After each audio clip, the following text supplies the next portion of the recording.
Ahoy there, Captain Benzie here, coming at you with another ship fitting guide for EVE Echoes.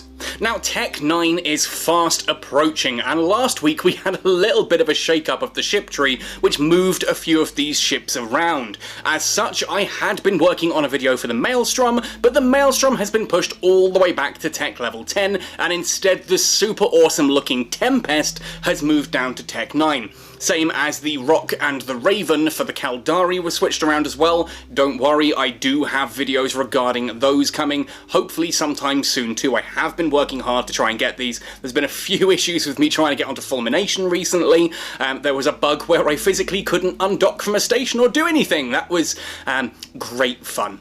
Anyway, so today we're going to be taking a look at the Minmatar Republic Tempest Battleship. This is now a Tech 9 battleship for the Minmatar, and it's had a few changes. We're going to have a look at how to fit this, all its ship fittings and attributes and sort of what that all means, and then we're going to take this out and showcase it in action, because this is a very cool ship that I think a lot of you will get a lot of fun and enjoyment out of. Now, if you do enjoy this video, let me know by hitting like on it, sub to the channel for all things EVE Echoes, ding that notification bell to never miss an upload, and of course let me know in the comments section down below what ships and what topics you want me to cover in future videos. And yes, don't worry, there is a Vexa Navy issue, sorry, not a Vexa Navy issue, Vexa Sniper video on the way. I know that's a very popular request. Again, like the Rifter, that's one of those videos that I've kind of been putting off doing for a while because it's not quite as positive as I'd like it to be, but hey, there we go. If you do want to go the extra mile to help support this channel as well, you can either come find us on Patreon and pledge to support and donate there. Every dollar really does help. And we have a Redbubble merchandise store. If you've ever fancied representing the Catskull Academy or Air Benzie's Null Sectors, getting you up close and personal, you can do so on t-shirts, hoodies, stickers, water bottles, all kinds of crazy stuff over there. So do check out the link in the description for that. Anyway, all of that said and done then, let's jump right into talking about the Minmatar Republic's Tempest. Now, originally, the Tempest was a Minmatar Republic Tech Level 10 battleship, but a recent update swapped the Tempest down to Tech Level 9, so it's now alongside the Typhoon, and it moved both the Maelstrom Striker and the Maelstrom up to Tech Level 10. So now we have the Tempest here at Tech Level 9, and I love the look of this ship, and indeed my love for this ship and how it actually looks has led to the absolutely insane conspiracy theory that the developers moved this down to Tech Level 9 because of me, and that's utter trash. I wish I had that much influence over the developers. We would have a Rifter Assault by now, probably the Firetail would already be added, the Dromiel would have had some serious buffs, additional low slots, all of the Destroyers would have an additional high slot from Tech Level 4 and above, that kind of thing there. I wish I had that kind of sway. No, I love the Tempest, and this was just a happy coincidence that this thing has been pushed down. Heck, I don't even really fly battleships. When I say I love the Tempest, I mean I love how it looks, I love the sort of the story and the lore behind it. It's such a unique and really cool looking ship. It has a very unique and identifiable silhouette. You can tell one of these from a distance. It's like the Tornado. Now, unlike the Tornado, it's actually kind of a lot more horizontal. It looks like a very vertical design, but most of that is just those solar panel, sensor, radar displays and all of that there, the fins basically on the top and the bottom. The actual main hull of the ship is still very horizontal. You've got monstrous propulsion systems at the back, moving into a very sturdy hull that then spreads out at the front with more sensor arrays at the end of that long bridge section there. And I just love how that looks, even those little sort of archways over the top there. This just looks as a battleship should. To me, that is a pirate battleship right there, and it's, oh, I love it. Anyway, enough about how it looks, let's have a look at its attributes and fittings. First of all, that fitting profile. We have two drone tubes. These can launch small, medium or large drones. That gives a decent amount of versatility there actually, especially since sentry drones are a thing, bugged as they are at the moment, but we'll talk more about that later. You can also, thanks to the recent changes to how drones work in space, you have drone management now where you can actually recall the drones back to you and swap them in space a lot easier without having to go into the fitting window. That gives a lot of versatility into drones here, so you can either go for things like sentry drones to shoot at enemies from a distance, or if something happens to get a little bit close, you can move to medium or even small drones at the, basically, at the touch of a button, and bam, you can deal with any of those frigates or destroyers that otherwise might happen to get under your guns. Nice, versatile little little. Okay, yes, it's supplementary damage, but it's still useful. The fact you can change it on the fly with 2 of them makes it actually surprisingly powerful. The main firepower from the Tempest, of course, comes from those 7 high slots. Those are going to be using large cannons, either large auto cannons or large strike cannons. That's a lot of firepower that can be kicked out from 7 of those in the high slots. 4 mid slots gives us a good amount of electronic warfare, tackle, and sensor dampening, that kind of thing, the different sensor disruptions and all that kind of thing in the mid slots there. A lot of versatility going on with that. 6 low slots, that's a pretty wide base of low slot fittings there. Again, that means you can have a decent amount of tank, you can add in propulsion modules, you can have weapon upgrades, all kinds of crazy stuff in there, and you're not really competing too much for space in those. Finally, 3 of each of the grids, combat and engineering rigs, give us again the versatility you'd expect on a rig base from things here. The power grid as well is pretty big, 9,733 megawatts. Again, it needs to be. If you're going to be putting large strike cannons onto a ship like this, large strike cannons are some of the most power grid hungry modules in the entirety of EVE Echoes. They use a lot of power grid, so you need a big power grid on a ship if you want to fit those. Cargo hold, 1,200 cubic meters, is pretty big, and kind of, again, expected. You're probably going to be wanting to carry battleship-size loot around in this thing. You're not going to be cargo running with it anytime soon, but it's nice that you can loot an entire battlefield at the end.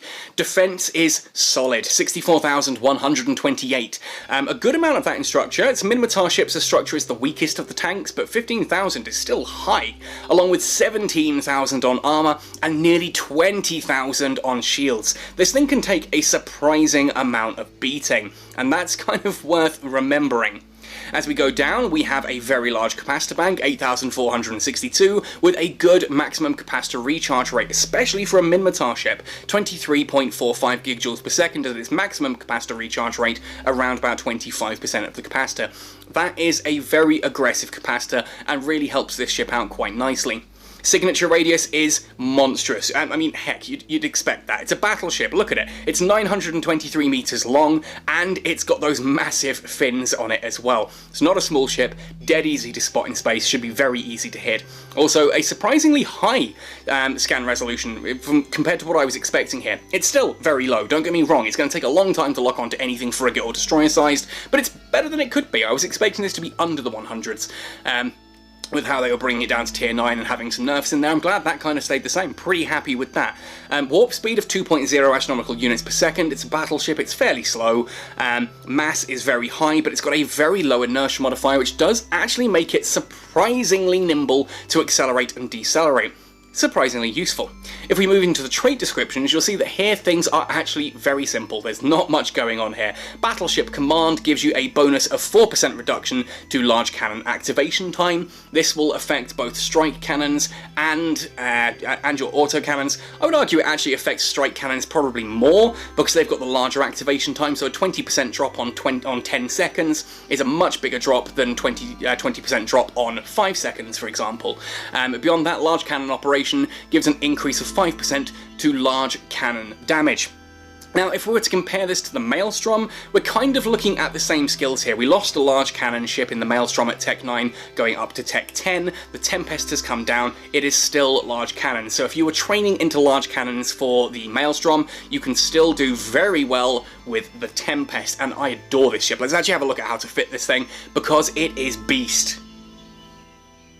The Tempest is a battleship, so long-time viewers of this channel should not at all be surprised that we're going for a long-ranged kiting fit here with the Tempest. Of course, this means strike cannons. Now, the reason that I've actually done this is fairly straightforward. As I said, when I look at a ship's bonus, I like to think what is going to make the most of that. And autocannons are really cool and all, you know, they get that fast firing. Both autocannons and strike cannons are going to get that same 25% increase for large cannon damage, but when it comes to large cannon activation time, it's going to be the strike cannons that actually get a bigger effect to that than the autocannons. That's my reasoning here. If this had something like tracking speed, I would look at fitting the autocannons, that kind of thing, to there. Same as if it was accuracy fall off, I tend to go more towards autocannons, whereas optimal range to me insinuates more strike cannons. That's just my thinking. I'm not saying you're wrong if you think differently, that's just how I choose to try things. And this is the fit that I've been using, and as you'll see later on, this fit works astonishingly well. Now, as usual, I'm using a Battleship here. I am going to be fitting this with C-type loot and demonstrating it with C-type loot. Yes, of course, that makes it ridiculously expensive. Does that mean that you need to have C-type loot? No. I've tested this with Republic Fleet as well, and Republic Fleet does the job, as you'll see later, absolutely fine. I just want to showcase it with the C-type to showcase kind of it at its best, what you're aiming towards, something aspirational and inspiring. So, large strike cannons here, the GIST C-types. DPS is a little bit lower than the autocannons thanks to their firing speed. I want to make something abundantly clear here. One of the things that a lot of people say that the advantage of strike cannons is, of course, their range. 60km optimal range, 63km accuracy fall off. That's 123 kilometers before you hit 50% effectiveness. Yeah, okay, that is a big part of strike cannons. What's not mentioned a lot is their alpha damage. If you look at the damage types here and actually add all of that up, the single shot damage is insane from a strike cannon. These things can blap something off the grid quite comfortably, easily in 1 or 2 hits. This will take out a Moa 2 Guardian in 2 clean shots. Now, yeah, you can sit there and say, well, yeah, but it's got, what, 12.05 seconds as an activation time. Doesn't matter. That means the first shot is at 0 seconds, the second shot is at 12.05, and bye-bye Moa 2 Guardian. It's gone. It's off the grid. Whereas something with autocannons, you may find that, yeah, they're activating every 5 seconds, but it needs 3 or 4 shots to take it off the grid, at which point things like shield boosters and that are repping up as well. That alpha strike, if you can kill something in 1 shot, it is going to be better than if you had higher DPS, in inverted commas, but over a longer period of time. That's the concept here, that if your opponent's going to be bringing logistics ships, don't give them anything to heal. Take the ship off the grid in 1 hit, and there's nothing for the logistics ships to deal with. Downside, however, of strike cannons is that tracking speed. 2.27 is absolutely appalling. You're not going to hit much if it gets close with that, even if you were going to web it and scram it and do all kinds of crazy stuff on top there. We will talk about that in just a moment, but ultimately the aim here is to take stuff off the grid before it gets too close. If you've watched my video on the Tornado, we've got a very similar playstyle going on here. This means then for the mid slots, I've gone for 2 target painters. Target painters obviously increase the signature radius of our target, and they do so quite comfortably here at a range of 36 kilometers for optimal, with an accuracy fall off of 90. So up to 126 kilometers away, you are boosting up their signature radius by 16 to 38%, depending on that range. And obviously if they go a little bit further, then just that 16% drops down lower and lower and lower. So that's why I've got 2 of these. They do stack. There is obviously a module stacking penalty applied to here, so it's not going to be, oh, you've got 2 of them, so it's 38 plus 38. No, it doesn't work like that. It's going to be closer to 38 plus 30, but that's still better than 1, you know? And over that kind of range, the target painter makes their signature radius nice and big, the strike cannons get a nice clean shot, the damage calculation just takes them off the grid nice and easily. But hang on, you said the tracking speed was appalling, even if you're scrambling and webbing something, so why on earth have I put warp, a warp scrambler and a stasis webifier on here? Well, just because you're terrible at it doesn't mean you should just completely pretend it doesn't exist as a thing. Ultimately, our aim here is going to be to keep at range. If something gets close, we can keep it at 15 kilometers away by using the web and the scram there. That gives us the opportunity, if they've got a lower level scrambler, for example, to still activate our micro warp drive and boost away to safety. It also slows the target right down so that our drones can handle it. And speaking of drones, you'll see that I've got Mark 9 bouncers fitted in here currently. Obviously, it's a Tech 9 ship. We are going to have Tech 9 drones by time you're able to fly this. And if I open this up, you'll see that in the drone bay as well, I'm also carrying some Mark 9 Valkyries. Why Valkyries and not Berserkers? Well, because Berserkers are large drones. They struggle to hit frigates and destroyers, whereas the Valkyries are a nice blend of being able to hit those smaller and faster moving targets and a good amount of damage. I would actually normally put in something like some of the smaller drones in here as well, some warriors. I might put some, you know, you've got enough space to add some berserkers in there as well. You can change them on the fly as the situation requires. Now, the reason to have bouncers in here as standard is that we're going to arrive into an anomaly at about 100 kilometers away. We're then going to drop our 2 bouncers. We're going to start sniping at things from a long distance. As things get close, we can either gather up our bouncers and power away to safety with the micro warp drive, drop them again and start firing again from distance, or we can swap these to some of the smaller drones and to deal with whatever threat has come in. There is a bug at the moment where these are not firing at anything outside of drone control range, which kind of makes that optimal range and accuracy fall off not really worth it, you know. But looking at the stats between all of the different types of drones, I genuinely think that bouncers, or the Caldari versions, I can never remember, they Wardens, Guardians, Curators I remember are the Amarr ones, it's either Wardens or Guardians. I'm pretty sure Warden is Caldari and Guardian is Galente. But bouncers and the Caldari variant are the 2 variants of the Sentry drones that I recommend, because they get that massive range to them, so that absolutely ridiculously low tracking speed of 0.02 doesn't matter. You can actually hit things with those. As I said, we're going for a range build, so we want to build for, well, range. So we've got the strike cannons, we've got then things that allow us to hit at further ranges thanks to the target painters. I'm going to add in a couple of tracking computers here. These increase the range of my cannons that little bit more, and I can activate them for a massive increase to the cannon range. With both of these active, I'm hitting over 200 kilometers, which is absolutely hilarious, but for the most part you only ever really activate one of these at a time. If you have both gyro stabilizers active, you can activate the Eagle tracking computer at the same time as the turrets, and you'll get 2 activations of the turrets out of those, but only under 2 gyro stabilizers. It's insane, like literally the tracking computers, otherwise you can see here they've got an activation time of 10 seconds, the turrets have an activation time of 12 seconds, so you activate the guidance computer, you then activate the turret, and you'll get 1 shot with that bonus. Obviously as they cycle, you'll see that everything else then, you know, the computer comes off before the second shot.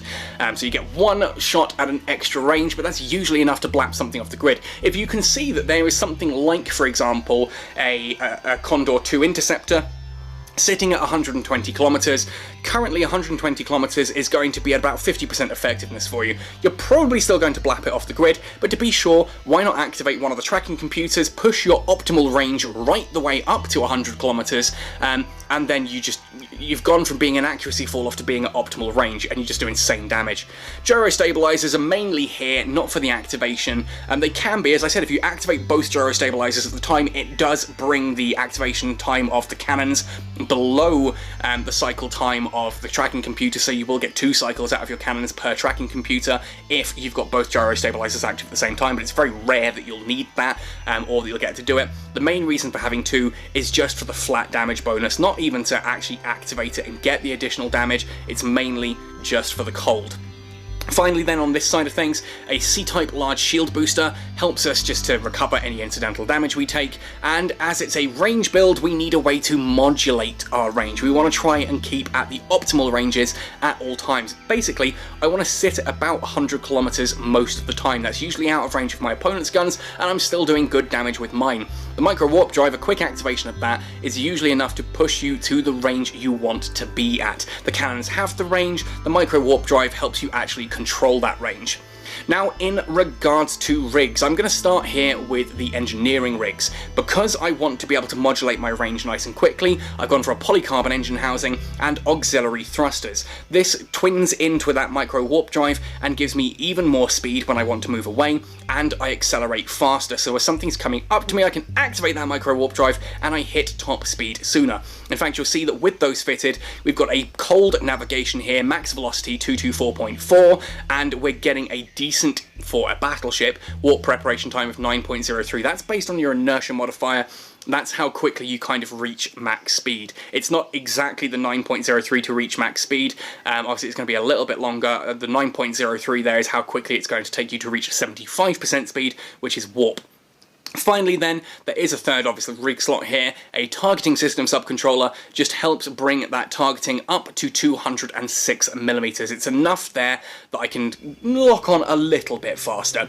This one is ultimately the optional rig. You can choose whatever the heck you want here. If you want warp stability because you're worried if PvP is coming and getting you, you can do. If you fancy going for something more along the lines of, you know, additional inertia modifier or higher max velocity, 100% that will work too. I just like being able to lock onto things a little bit faster.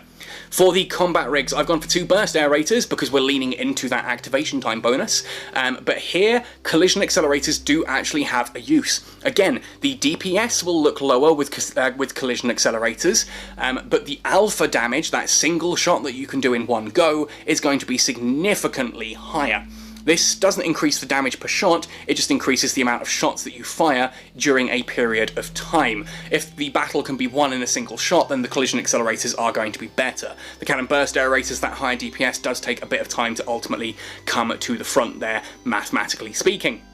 Now, the other reason that I've gone for cannon burst aerators here is, as I said, I can theoretically, if I really need to hit something twice in very quick succession at long range, I can activate both gyro stabilizers and the tracking computer. Thanks to those burst aerators, that means that I will then be firing faster and I can get those 2 shots in time of 1 tracking computer activation.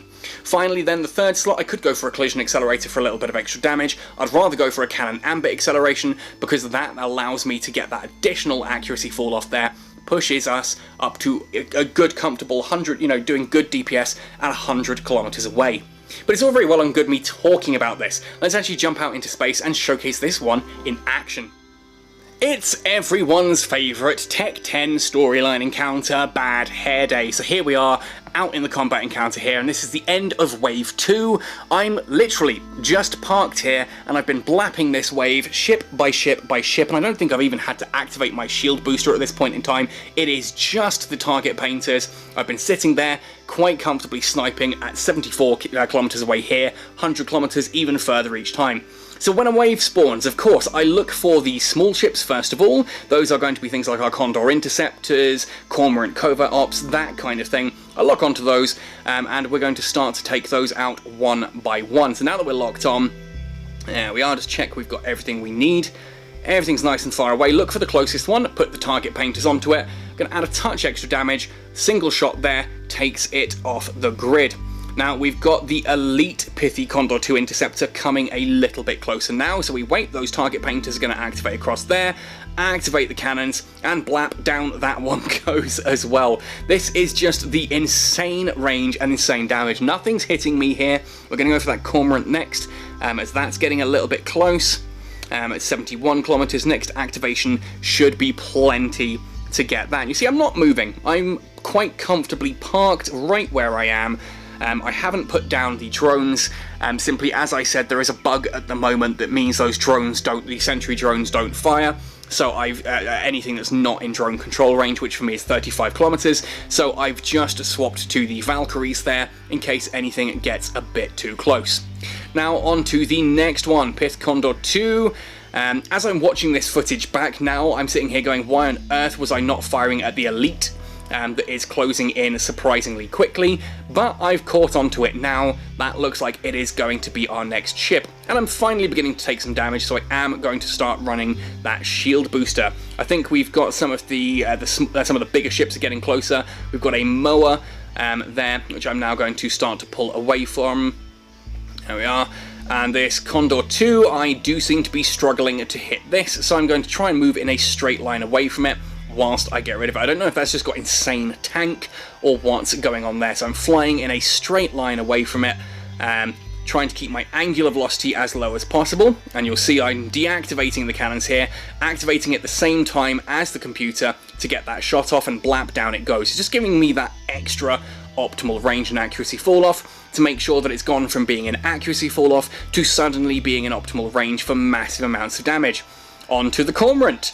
Again, that's probably a little bit far away. We're at 120 kilometers, so it is going to be on the very fringe now of all the damage and that I'm doing. There we are, so let's activate a computer, and that puts it firmly into range again, and down it goes. Now that rock is... This is where things get slightly boring. This does take a long time to take out this rock. It just has a massive amount of tank, but it is theoretically sitting there, and I do want to try and get rid of the elites as quickly as possible because it is coming in close. Now again, this doesn't cause me any problems at all, and I can start to hit it. I'm going to fly in a straight line away from it with the micro warp drive going. If you look at my capacitor right now, I do apologise. I left the micro warp drive going even though I was sitting at 0 range, and I had the shield booster running as well, which of course means I just chewed my own capacitor. If you're a bit smarter, you'll do fine with that. It means I've missed out on hitting the rock here. The rock does have a shield extender, which is, shield extenders are the most annoying thing ever in blasted PvE, especially since the rats seem to be tanky as all heck now, because it just takes ages. It takes ages to get it down, and then it just puts up a shield extender, and you may as well just sit there and wait. You may as well just sit there and wait for the shield extender to run out before bothering to activate again, just because of how long it lasts and how much it extends, and you know how big it makes the shields. Wait for that to fade, shoot another ship in the meantime. Something I don't do here, but I really should have done. Shoot another ship when the extender goes up, swap your target to a different ship, wait for the extender to go back down, and then continue firing on that ship. Now, at this point in time, as I said, my capacitor does look a little bit low. That's mainly thanks to me being an idiot and overcharging all of my different modules, leaving the shield booster and the micro warp drive running for a while. We will quite comfortably recover that, but I'm not going to sit here and go through this entire encounter. This is a big wave of ships. You can see they are doing nothing to me. We have a Moa 2, a Moa 2 there, Moa 2 Guardian, Moa 2 Interdictor. I think it's an Interdictor at tier 10, isn't it? Either way, it's the Tech 10 Moa is coming in there with the rock at a distance, and there it is using its shield extender. I'm taking very little damage. It's nothing that we can't handle. I don't have any form of disruption on me, so if things were to get problematic, I can just warp out, stop at a station, which there is one in system, and come back up. Here you can see I decide that, you know what, with that extender going, what is the point in me firing at the rock? So I'm going to take out that Moa quickly first of all, and next shot should take that right the way down. Oh, not quite enough to kill it. Not quite enough to kill it. But the next shot definitely will. I say definitely will. Watch me as I somehow completely miss the target. There we go. And now we can go back on to the rock because it doesn't have the shield extender anymore. We can lock onto other targets because there are a few more ships in this wave. It's gonna take a bit of time to get through. Ultimately, this wave alone takes about 15 to 20 minutes. This full section of Bad Hair Day is about 45 minutes in total to complete. The entire run of Bad Hair Day, as I said, I'm recording this post-fact. We're doing the voiceover post-recording, doing the actual encounter itself. The entire thing took a little over 2 hours. I think it was about 2 hours and 10 minutes. That's including the travel time and the scanning sections. So it wasn't a bad time at all, considering that is a 300 million ISK encounter, plus you get all the bounties, plus the loot, etc. It is a very lucrative way of making money. I make that out to be, if we estimate that if you include the bounties and the loot, you're probably making 400 million ISK off this encounter, and it's taking about call it 2 hours to do. Your mileage may vary, so if we go up to 2.5 hours, that's 400 million in 2.5 hours. You're looking at nearly 100 million ISK an hour doing this. It's not always the best way of making money for everyone, certainly different ships do different things, but it is more than capable of doing it, and if you want a quick injection of ISK, you've got a couple of hours to spare on a nice Saturday or Sunday afternoon. It's one way of making a lot of ISK and trying, well, in fairness, I think this actually almost pays for the Tempest back before you include the fittings, of course. So yeah, pretty useful. Oh, nice big hit there on the rock. I just love seeing those big damages. This is one of the things I do love about the strike cannons, and I've left the micro warp drive running again for too long. Just seeing the big numbers. Yeah, you see them less frequently, you know, you don't fire as often, but each shot does so much damage. 10,000 is just a fun number to see, especially when you're used to piloting frigates and destroyers for the most part. Anyway, I think this really does showcase everything I wanted to talk about. You'll see that at this point in time, even one of the more difficult waves here in Bad Hair Day is... Oh, there's the extender. It's really actually not a problem to deal with at all. We can quite comfortably get through all of this, and by time this rock finally goes down, I'm going to have to actually move in closer, or I can sit at range and heal up, let my capacitor recharge, then move back in. And start taking out the other ships in this wave. It's a pretty good way of making money. The Tempest is a cool looking battleship, a lot of firepower, surprisingly tanky. Can you go for a brawler fit with this? You can. You can. I tried this, I tried a brawler fit, a couple of brawler fits actually, in Bad Hair Day as well, just to try and do it. And I found that I was struggling, really struggling to hit the elites. Dying wasn't such a problem. I could kill everything else and take almost no damage. I just was taking hours to actually kill the elites in the wave. And that to me was problematic. It just got so boring and dull. For PvP, yeah, you could probably go for Brawler, but for PvE I would wholeheartedly recommend going strike cannons, sitting at extreme ranges like this, and just blapping ships from a distance. Anyway folks, let me know your thoughts and opinions. Maybe you flew a Tempest in EVE Online, maybe you're looking forward to flying a Tempest in EVE Echoes, maybe you're slightly disappointed that you were going to be flying a Maelstrom and now that's moved up to tech level 10, but you're interested to see how the Tempest compares. What do you think? Are you looking forward to this ship now? Is this one you guys are going to be flying? Let me know your thoughts and more in the comments section down below. Otherwise, folks, thank you for watching this one right the way to the end. Have a look at those optimal range with the two computers active. Happy sailing, and see you in New Eden!